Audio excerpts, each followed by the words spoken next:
Right, so this is my live set, which I'm playing at Strangebury later on. So basically, on the practical note, right? So this is like the largest that it gets, and because I don't live far from here, it's fine for me to like bring it here. But if I'm flying somewhere, the luggage allowance sort of determines how much kit I take with me. So this version of it all fits in this luggage here, basically. So backpack, extra box, and like the Pelly case. But the Pelly case will go on EasyJet flights. It won't go on Ryanair. So that if it's a smaller one, now what I've got is just like that smaller case and the rucksack, and that's the smallest version of it. Is basically the Octatrack and the Syntakt, right? And then a couple of other pedals which I can like fit in there and stuff. So the other iteration of it is the Octatrack and the Syntakt and the 303, and then basically these three pedals: Chroma Console, Pill Pedal, and the platform, but not the Mono Machine and the Bestie, because I'll talk about why those. Well, I mean, the reason I can't bring them is because I can't fit them in there. But it's kind of, these are kind of like the extra little spicy bits that are just like fun to have a few more bits, playing with. So yeah, maybe what I'll do is I'll just like jam something really quickly. I haven't really worked out how this really funky mixer works. It's one of the weird pioneers. The usual setup on my Tech Rider is a Pioneer A9 or V10. I know the A9 better, so that's actually what's on my Tech Rider. V10 is what I'll be using tonight, which is great as well, but I just don't know it as well. But this one, this one is really super weird. Let's see if I can even get it to do anything. So, where's the beat effects?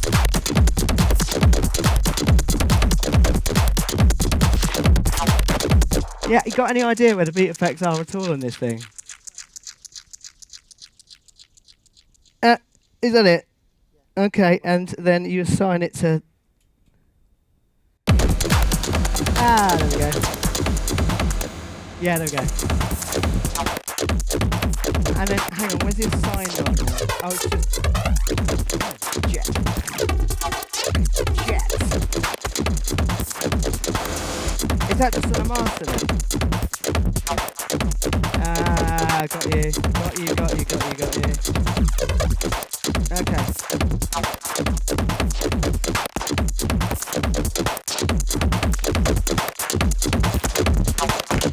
Yeah, so this is the Octatrack channel, right?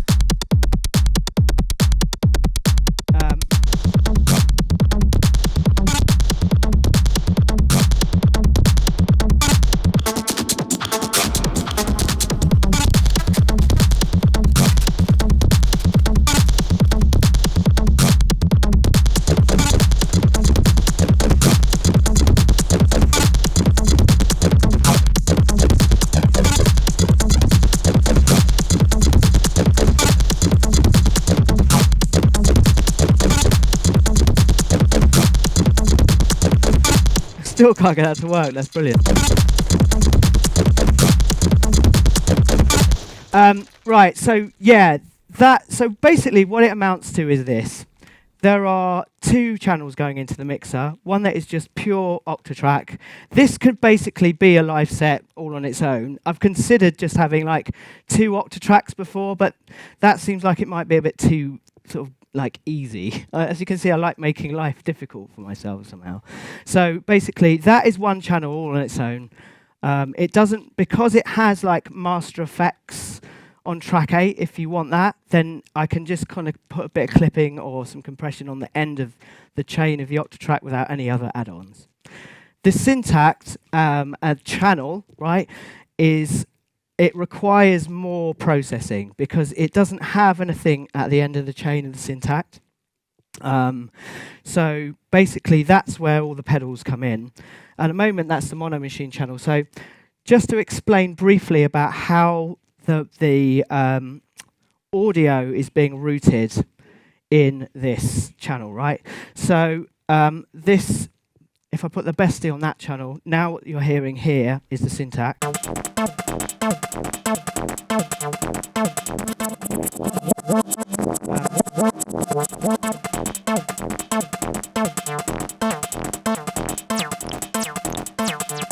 So the Syntakt audio, let's talk about the audio side of things first. The audio from the Cyclone is coming into the Syntakt because you can use like the internal effects a little bit for that as well, which is quite fun. But they're just like little splashes of effects, really. And then this is coming left, right, out into the Bestie here. Cable's in the way. And then that basically is coming out of the Bestie, because I can then mix between mono machine or Syntakt. So the Bestie basically allows me to just kind of mix these two through the pedal chain, right? And so it starts with Chroma Console. I'm just using Chroma Console really for like the modulation effects mostly, which is this band here. It's also got like a really nice phaser on it, which I've been getting into quite a lot on this one, and like the filter here. You can route the effects in whatever order you want to on the Chroma Console, and you can make presets and stuff like that. I don't do any preset changes whatsoever. What I really like about this is that it is really simple and kind of limited. But when I'm performing, that is perfect, basically, because I don't want to be like menu diving massively when I'm playing. You know, I've considered other options like the Eventide pedals and stuff like that, which I'm sure will be great as well. But I just like it that it's all like color coded. So in a dark club, I can see what effects it's playing. Do you know what I mean? And then just bring it up really quickly. So yeah, that's like adding extra bits like that reverse effect.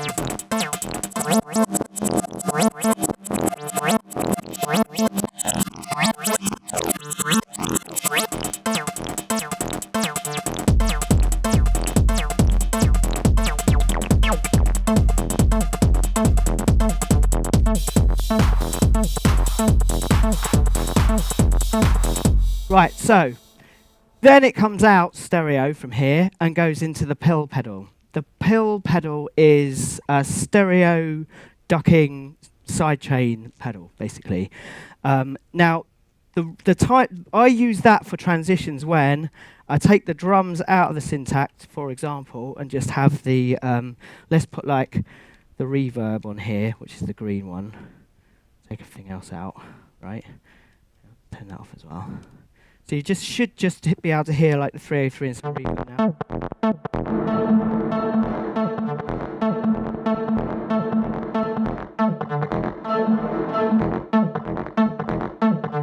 So the yellow cable is the sidechain trigger input, and then that is coming out of the Octatrack Q output.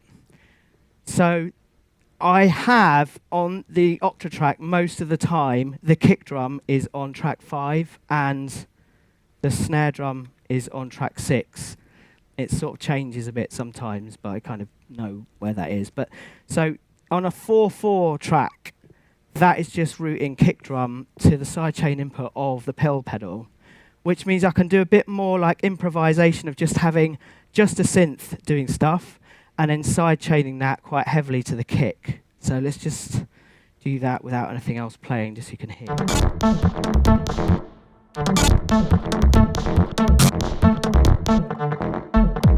Sorry, it's on track 1.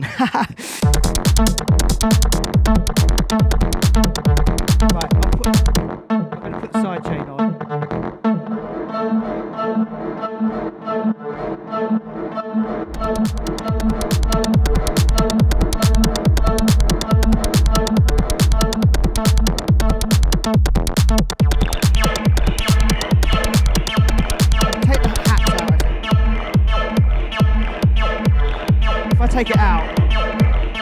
it's like way more washy.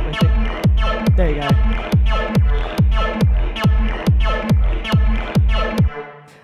So that gives me a bit more flexibility with like improvising, sort of going, right, well, I want the drums coming from here and like the synths coming from like the other channel sort of thing. And then ducking it, and then maybe taking the drums out here, turning off the pedal, and then bringing some drums in from the Syntakt channel, right? At the end of the chain, finally, is the EHX platform.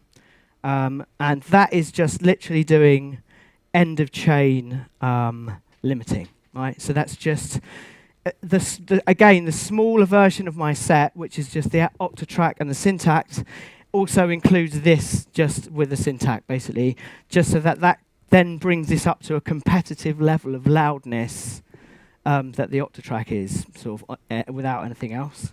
I know there's quite a lot of other options on the market for like doing that end of chain. There's like the analog heats, which I thought about. It's a bit bigger though. It's a real consideration for me. That it's like how big things are, basically. But then the other one is what's that one that Oscar's got? He's got that the Otto machines. Boom, that's it. So that's what he uses at the end of it, and that's really great as well. This one is just kind of like a much more kind of basic sort of cheap pedal, and it's only got like a really sort of small sweet spot of what sounds good. And that is basically just not using any of the distortion circuit on it. I don't really like the sound of the distortion on it, to be honest. And then just having like a pretty large attack time and a fairly short release, as you'd expect, I suppose, for like end of chain limiting. I'll just show you what I mean by the difference. So if we just have that dry with some drums, try that.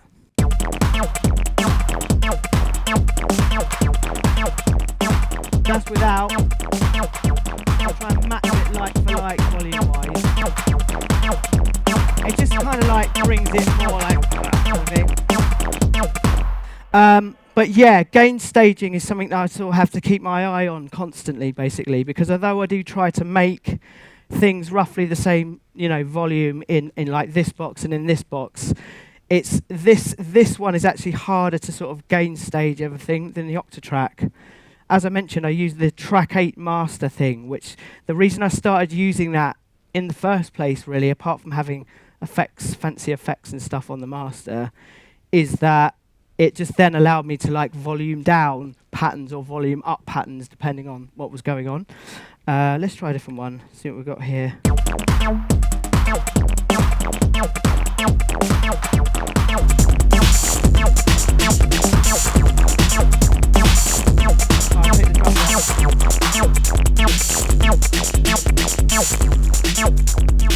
You can hear that sidechain now.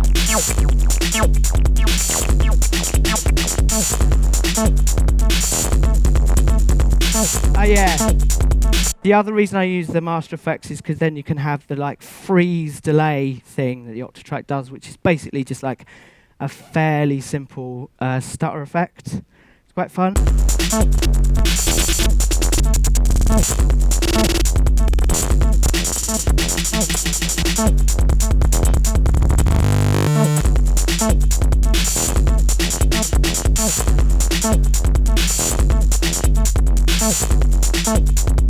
Right, so that's more or less the audio side of things covered, I think.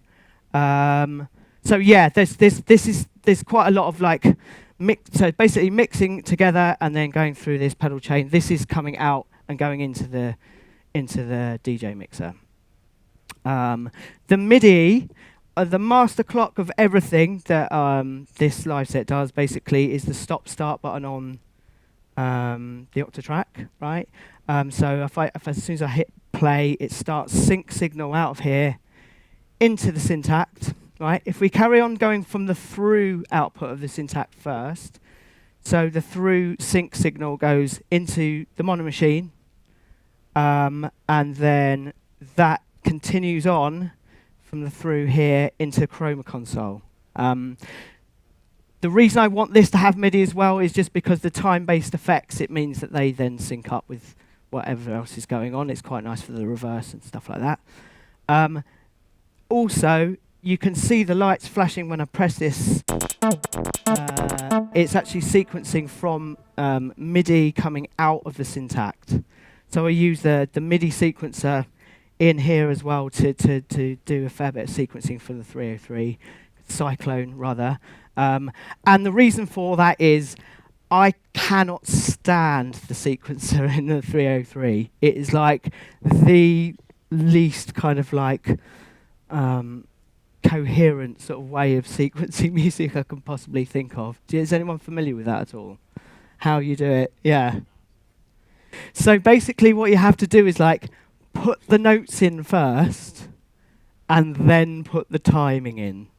So it's 2 passes. Chris Liberator can actually do that from his brain. I've seen him do it. It was quite impressive. I'm like, you've spent a bit too much time with the 303. But yeah, I don't really enjoy that at all. Having said that, I did put a load of sequences into this machine.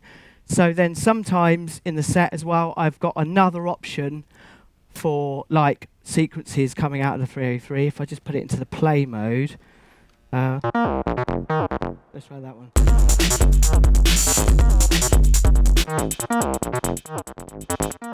Stop it ducking.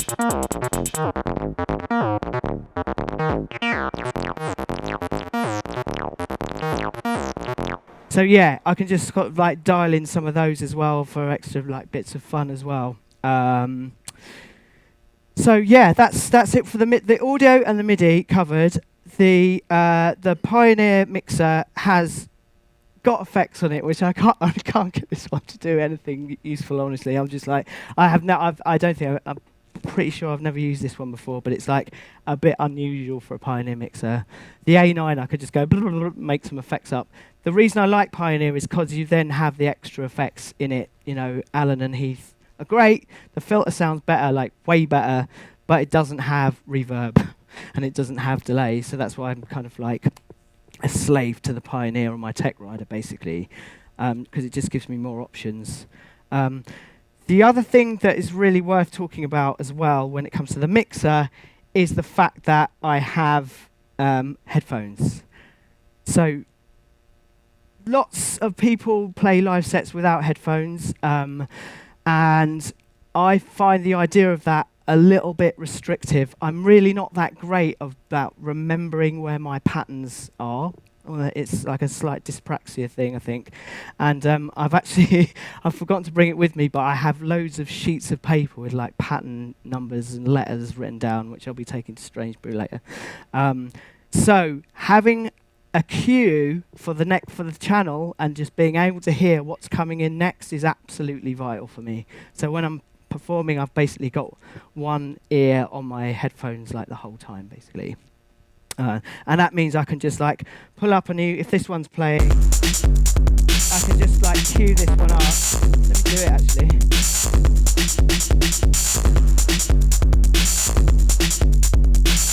Let's just find another.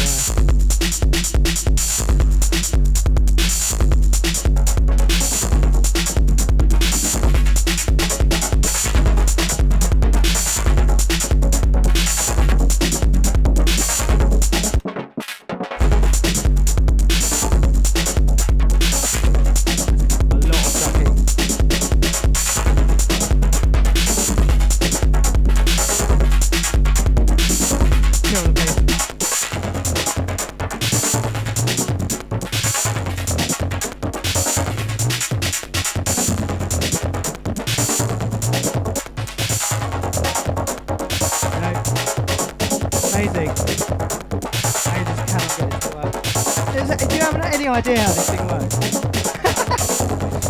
Cannot get it to work. There it is, all the way up, there's no reverb. Brilliant.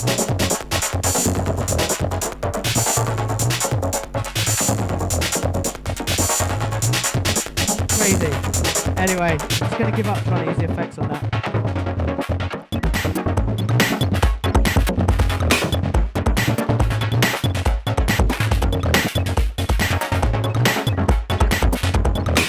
Interesting performance feature on this one is that the ARP is like truly just amazing, basically. So you can just, oh yeah, that's another thing, the stop start. Yeah. Right, let's do the ARP on here.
Yeah, so it's a bit like DJing basically, but the way I do it is a bit like DJing because it's like I'm like queuing up the next thing to come in, and I've always got that like the luxury of doing it with headphones basically. Yeah, let me just find another pattern on here. I wanted to just demonstrate stop start. So some of the here we go. This one's quite a good one for that. So I've got this track that basically relies on me stopping the sequencer at exactly the right time. I'll show you what I mean. So let's whip it around. If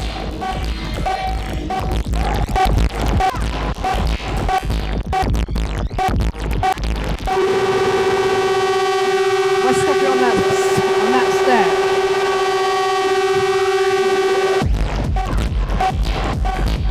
step. But I have to stop it on that set. If you do it on the wrong one, it's like, oh shit, do it again. Let's bring it to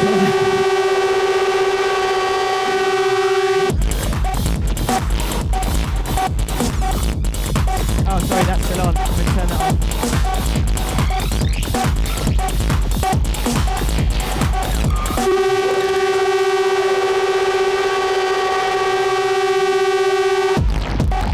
Yeah.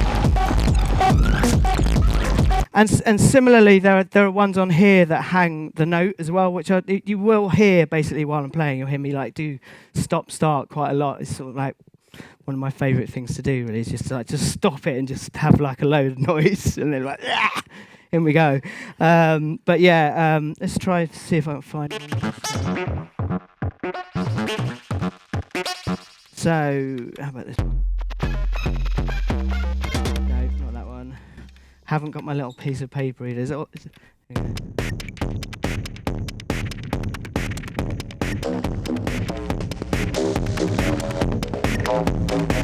Ah, no, it's this one. Right, hang on.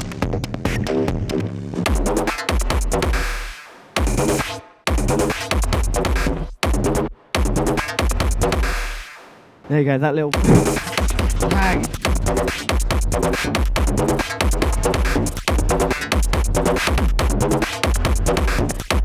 Yeah, and similarly to the Octatrack, I have, generally speaking, on all the boxes, I try to keep like the kick, the bass, the hi-hat, the snare in the same place in terms of what tracks are on. So usually the kick, if it's on the mono machine, is on 6, and then I've got like the tops of the drums and like 4 and 5, something like that. The Octatrack is similar to, the mono machine is similar to the Octatrack, and sort of different to the rest of the Electron boxes, the more modern ones, in terms of you being able to have tracks that are just doing processing on them, right? And that's really, really the power of those two ones. So you could just, if you wanted to, you could have one synth sound coming out of track 1, and then like 5 layers of processing. From a sound design point of view, it's like really, really interesting, because also the sound sort of clips at various points. You can get it to clip coming into every track and coming into every compressor if you're running them as compressors. It's like really, really good for that. And the Octatrack does the same. You could basically have one sound on track 1 and then just have like 7 tracks of processing, and it comes out of 8. That's like really like fundamentally like amazing from a sound design perspective, basically. Let's get another one going on. So let's try this one.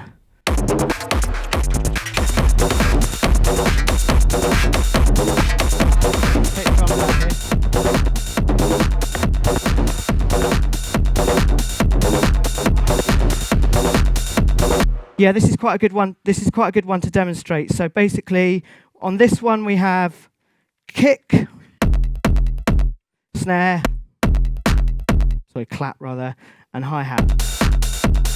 On the other side is basically all of this is processing apart from track 1, which has got a sample on it. On the other tracks, they are called neighbor tracks, and on each of the neighbor tracks, you then have another 2 effect slots.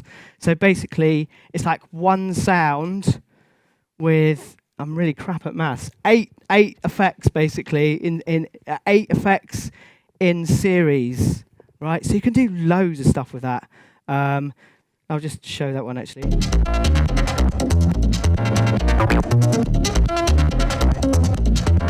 Oh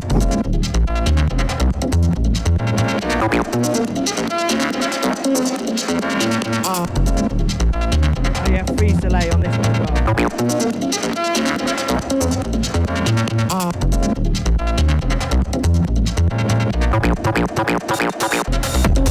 I messed it up. Let's do it again.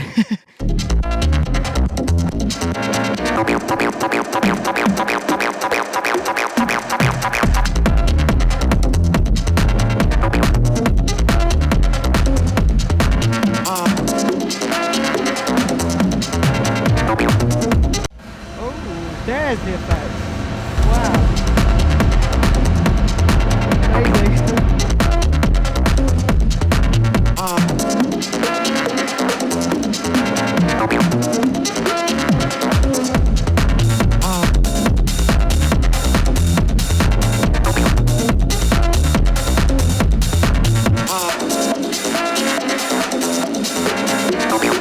That variation on that pad now.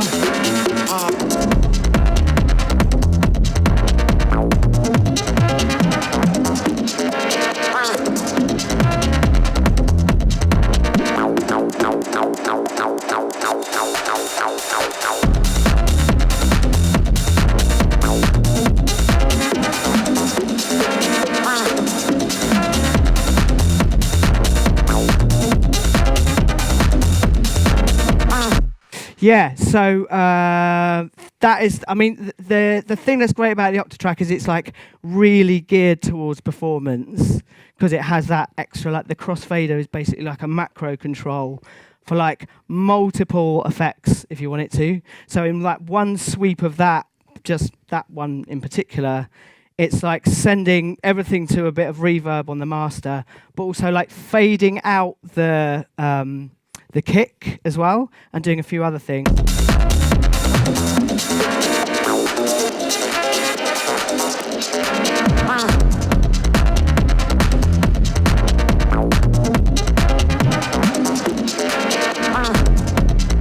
Yeah, you'll hear me like bring it in just before the next one of the bar quite a lot, and that's because I just think it's important to actually have the one as like, there's your kick. So just to make sure I sort of get there in time, usually I'll like maybe slam it in like the beat before sort of thing.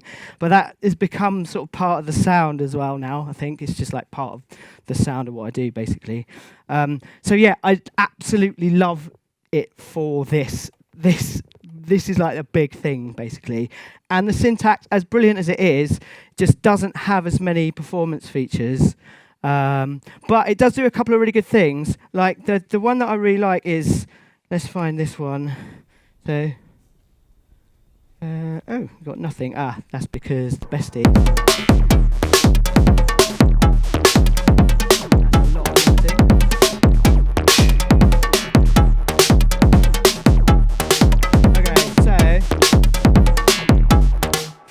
So basically, one of the things that it does do that's really cool is if you hold the track button and then go to any of like the parameters, you can then you can affect all of those parameters at once, like go absolutely crazy doing it. And then if you have already done a little temporary save to the pattern, it will always bring you back to that place. I'll just show you what I mean.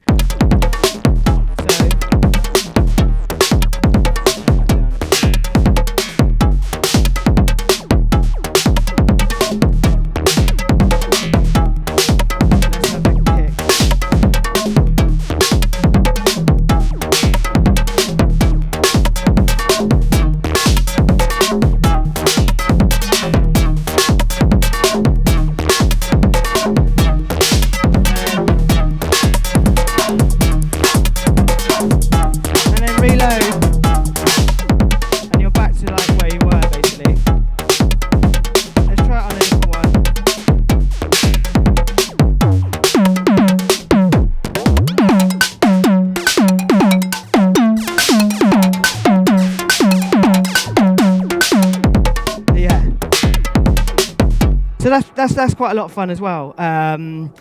But yeah, in terms of performance features, really what I'm doing is just like using the mutes a lot, bringing stuff in and out. You'll see me doing the same thing on the Octatrack. There is a quicker way to do it on the Octatrack. There's actually like a mute control, quick mute, and people often ask me why I don't use this more when I'm playing. It's just because ever since buying this in 2007, it's always been function and this just to like mute stuff on and off, and I'm just so used to doing that with Electron stuff basically. So it's just like that's just like second nature for me to do it that way around, even though it requires two hands.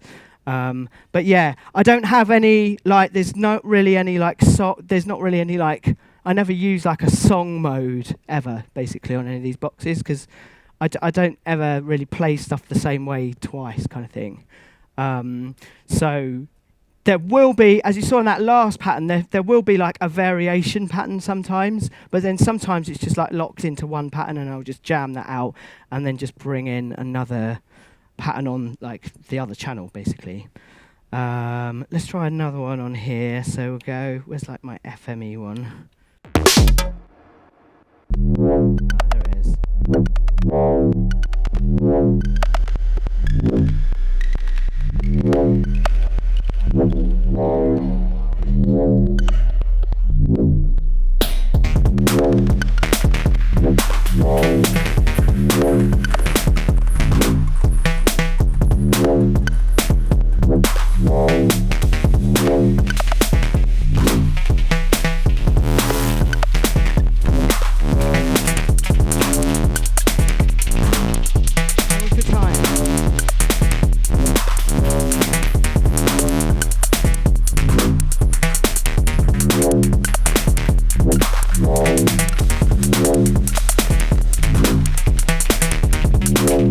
So this one, yeah, just going into a bit more of the detail, what's happening in the Syntakt. I have a similar kind of system worked out. The Syntakt by default basically gives you like a kick drum on 9, and then usually like a synth on 10 or 11, and then like a hi-hat on 12. So I stick to that like quite a lot. There's usually like I don't know if anyone is familiar with a Syntakt, but basically these bottom 4 here are what they call the analog machines. So they've got like, you know, subtractive synths and stuff like that, and also some like dedicated drum, bass drum, and like rim shots, stuff like that. The digital machines are a different set of machine types. You've got like an FM one, which you can hear here. There is also sorry, I've got brain drain now. It's also got other drum types, and it's got like a chord machine and loads of stuff. But if you go to each one, it will like show you. Oh, if we go to the track, it's got vintage, basic, and then it's got side tone, which is that FM one. It's always on 4 as default, so it just kind of made sense to kind of make my patterns just to that format because it's already kind of laid out in that way. They thought about that really well, actually. The patterns themselves and the sound design that I do on this box has got quite a lot of like control. It's what they call. It's basically automation. My brain's not remembering the name of it now, but the automation equivalent on Electron boxes, and that lets you do it per step, so you can actually like lock some of the parameter locks. Sorry, is what it's called. So yeah, this one.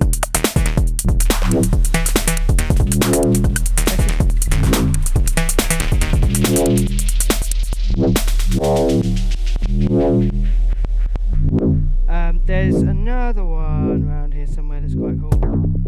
Oh yeah, this will probably show you a bit more of what the Syntakt's capable of. So basically, as I was saying, it's not as flexible in terms of processing as the Octatrack is with the master track 8 channel. What it does have is something called the effects block, which is like a way to route sounds into this like analog distortion and also filter. So if you go into the effects menu, you can basically send any of the tracks to that effects block.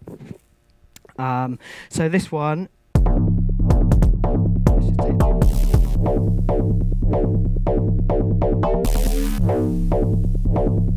you can hear it sort of like wobbling.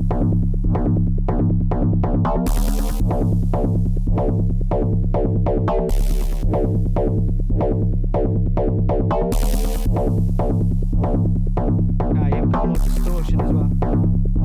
Right. Out mute mode, there it is.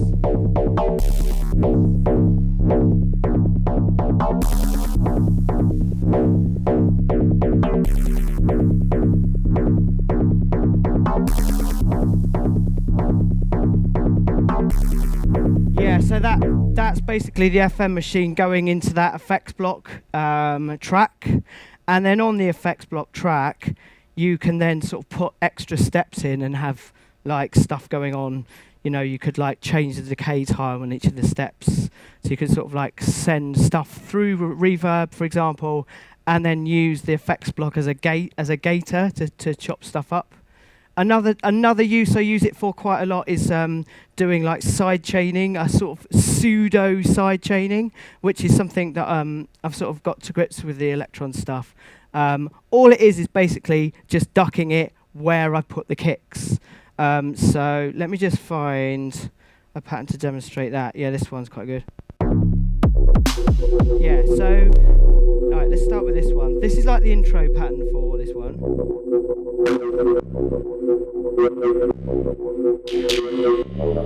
You're just hearing Syntakt at the moment, probably. And then when we go into the other pattern,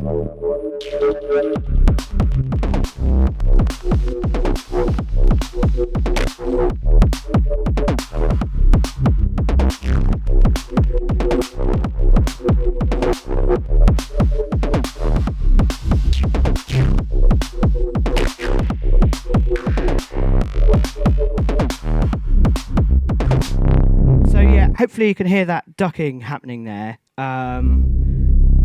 So if we just look at this, so basically we'll go into the step mode on the kick.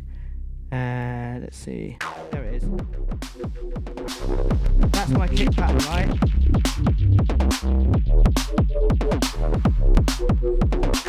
And I can guarantee if I go into the effects block, you will see steps on the same place that the kick drum is, right? So that's just literally just ducking that whole like bus when the kick drum's happening.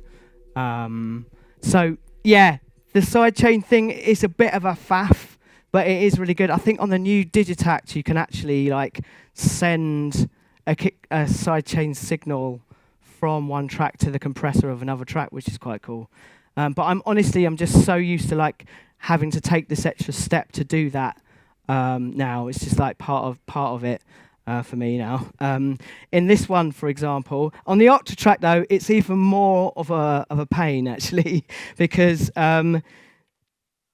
to do that, so just going back to this one, right.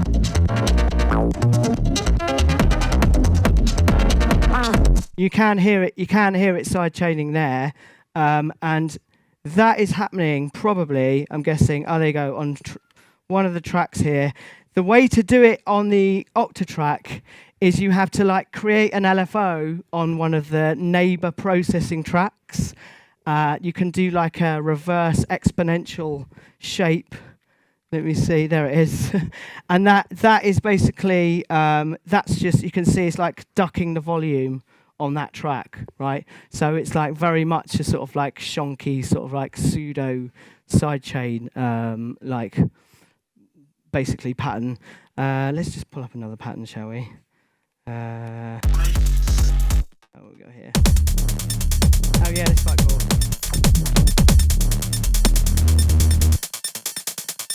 So you've got this one.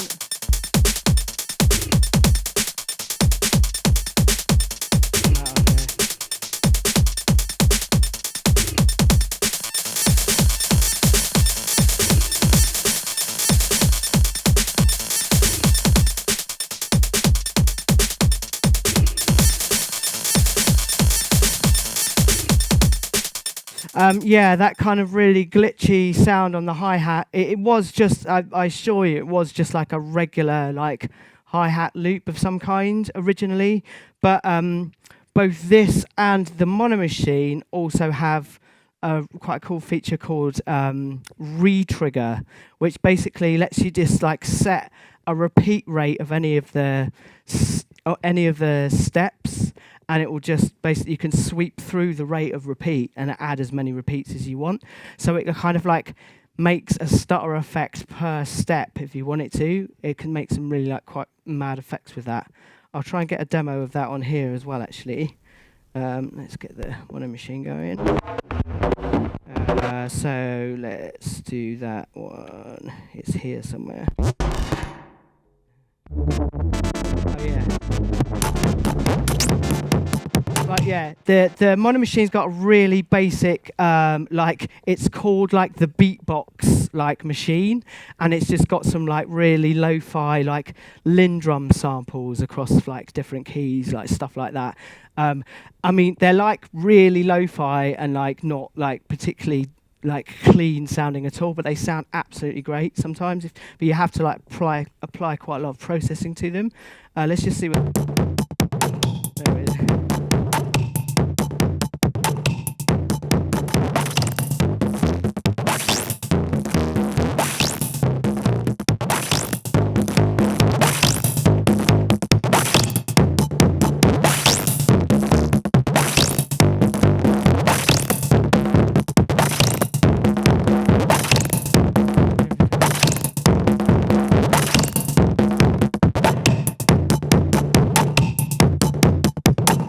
Yeah, so similar to the Octatrack, we've got this track 4, which is like that lo-fi like drum machine that it's got built into it, and then 2 tracks of just processing. This one is a reverb. I've made this kind of like slightly weird sound design choice here to have a sort of gated reverb into a compressor where it's like clipping as well, basically. So yeah, it's giving you that. It sort of almost goes into like granular territory when you start sweeping that like repeat rate on it. Yeah, let me just find another. I'll just leave that running now. See if I can do a bit of.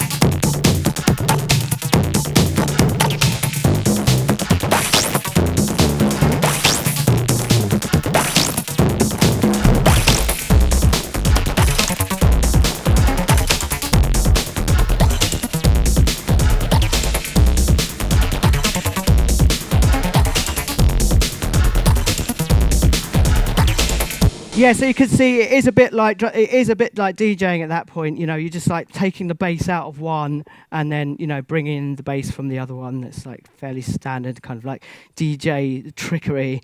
I pulled up this pattern as well just to demonstrate the freeze delay a bit more. So let's have it all running.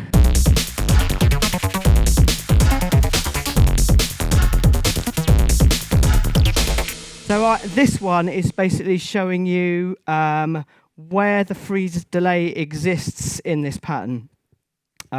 So basically it's going on track 2, 3, 4, I think on 5, which is the drums, and another channel here as well. So basically all of these will start slicing up those individual channels. I'll just show you.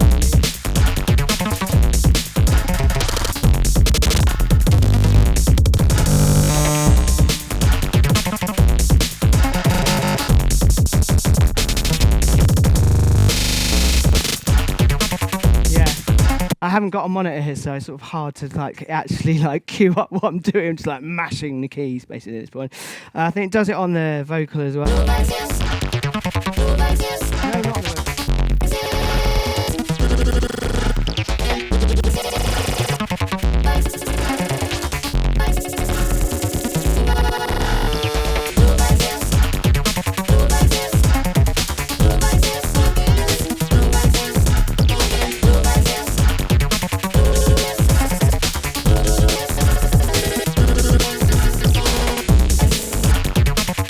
Yeah, so like in order to get, you know, interesting results from the freeze delay, it just takes a little bit of setting up. A lot of the loops that I put into the Octatrack as well, I've sliced as well. So then once you've got stuff sliced, there's like loads more options for like just reversing bits and like just sending individual bits to like effects and stuff like that. Prep is really like everything when it comes to the Octatrack. I've now almost run out of sample slots in this one as well. It's like this is filled with like years and years worth of tunes, but actually it doesn't take up that much space what's in there, weirdly, because you can, and I've seen people do this, you can like chuck a whole track into the Octatrack and then just sort of press play and then, I don't know, I suppose tweak a filter or something like that. Do you know what I mean? But my approach is more that I put like loads of things called sample chains into them, so you can like have, for example, one is like one audio file that's got like on a 120 BPM grid, there are 16 kick drums in this one file, which means when I'm making stuff, I'm like, oh, I can just change the kick drum. You know, it's just like really quick because it's all gridded and sliced basically. And then lots of the drum loops are all sliced and stuff like that. So even though I've like almost rinsed all of the slots, there's actually like, I don't know what it amounts to, about 5 gigs, because the card that's in there will be like, you could put like 64 gigs worth of stuff on there, but I'm not even close to that. Apart from the fact that I've run out of sample slots, so I suppose I'm going to just try and cram a few more into like the last few slots. Maybe I'll put like, I don't know, like 3 tunes worth of like stuff into like one file and chuck it in and just see what happens. It really is like a massive like happy accident machine when you start doing that. I really love that as well, because you can just like all of the crazy stuff that you do to any loop or whatever, you can then just go, oh, what happens if I just swap out the sample completely, you know, and just to see what happens when you do that. It's incredibly powerful in that way. Oh yeah, this is a good example as well.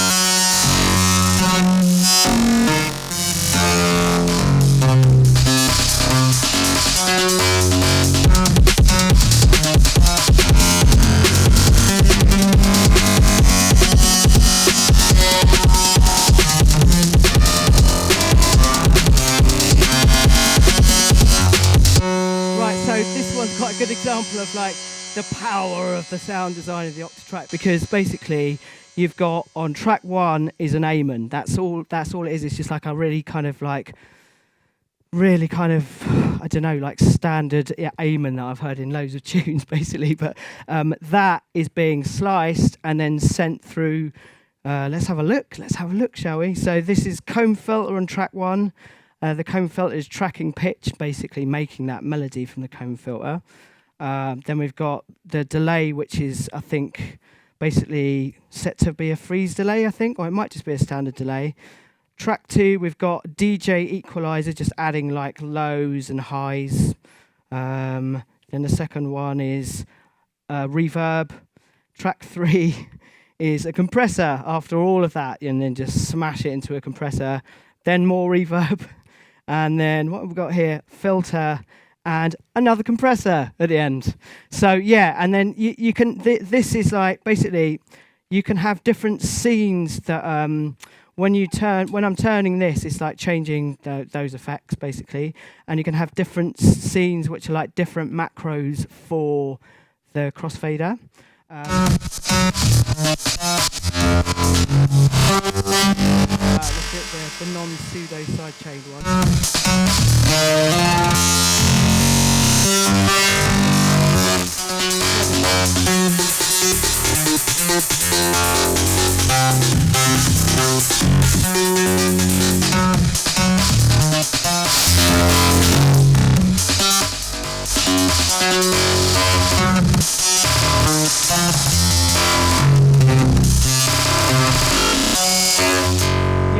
One of the things in that macro effect is basically saying, oh, don't just choose these different slices, turn them all gradually to this one slice value, right? So it's just things like that you can do at the turn of like one crossfader.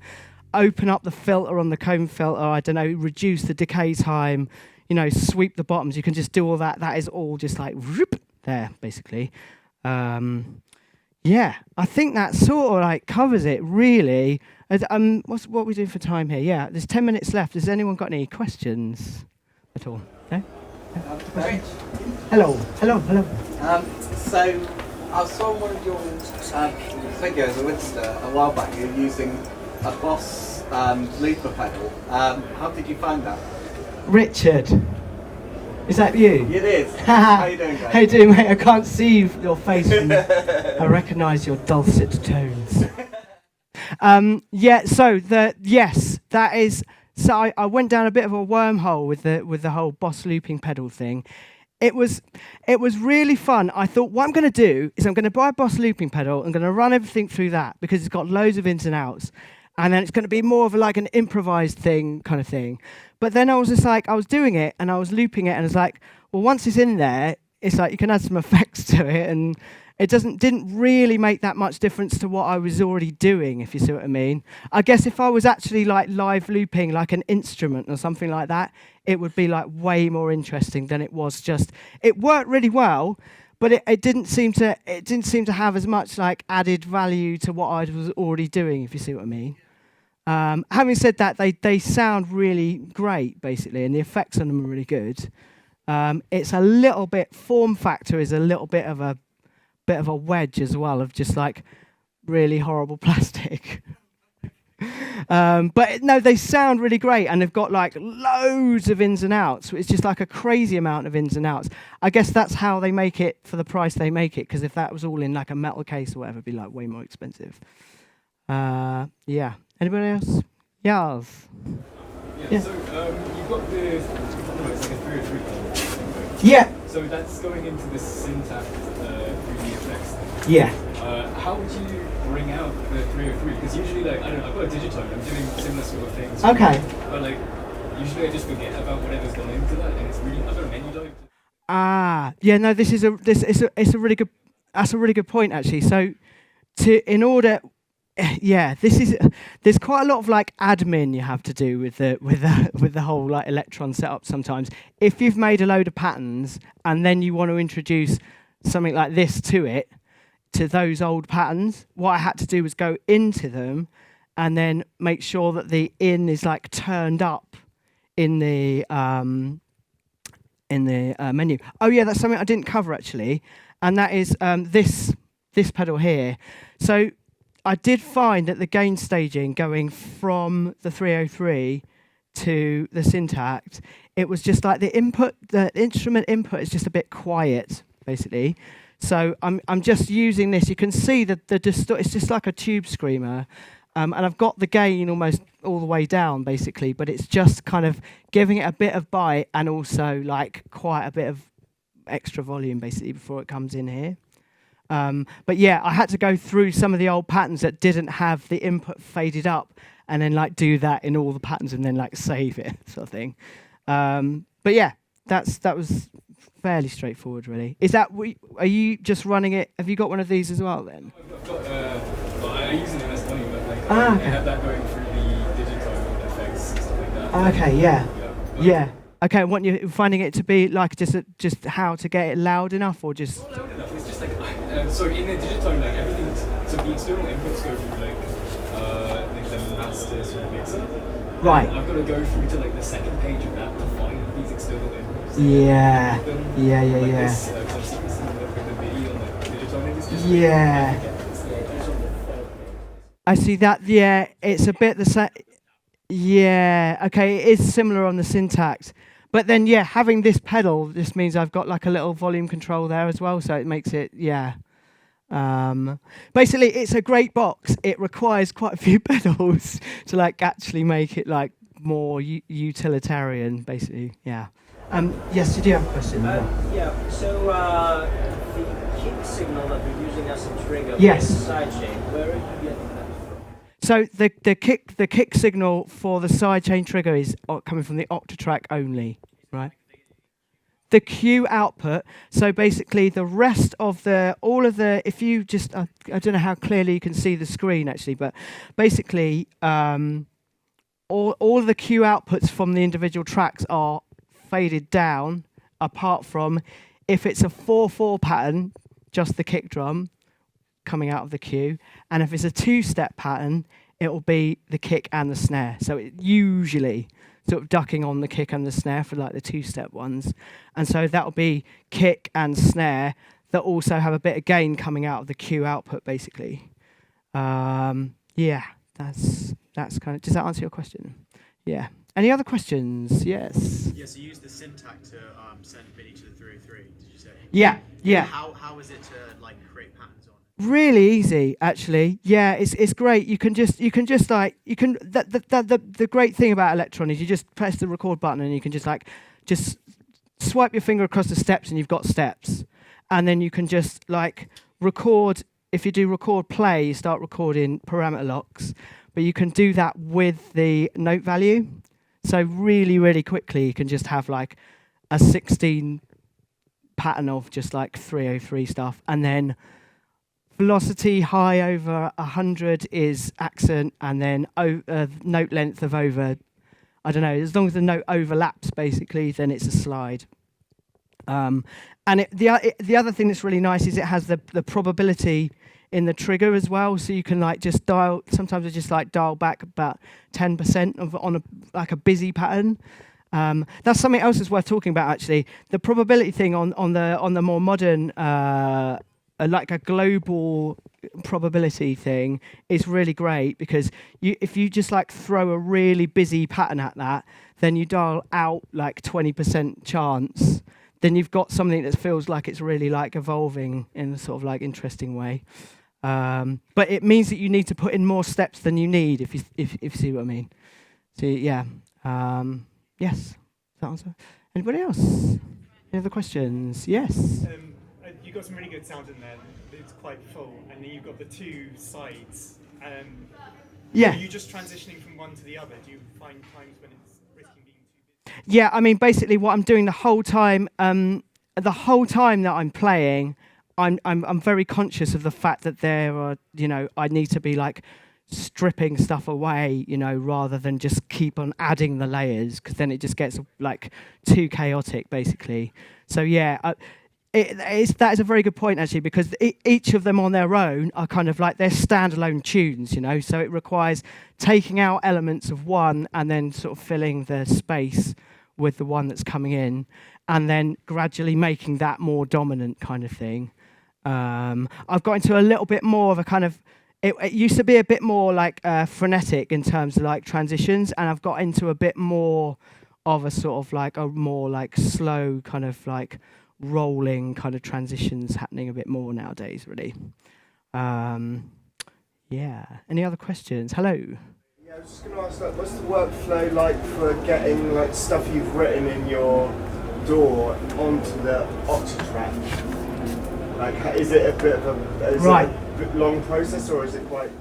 Yeah, that's it. So yeah, it took me a while to get this one like really down actually, because the temptation is when you like, imagine if you prepare stems for a remix, right? And because I do quite a lot of remixes, and then what I'm sent is like, 5 minutes of the same kick drum pattern, or that's what's on one of the tracks, right?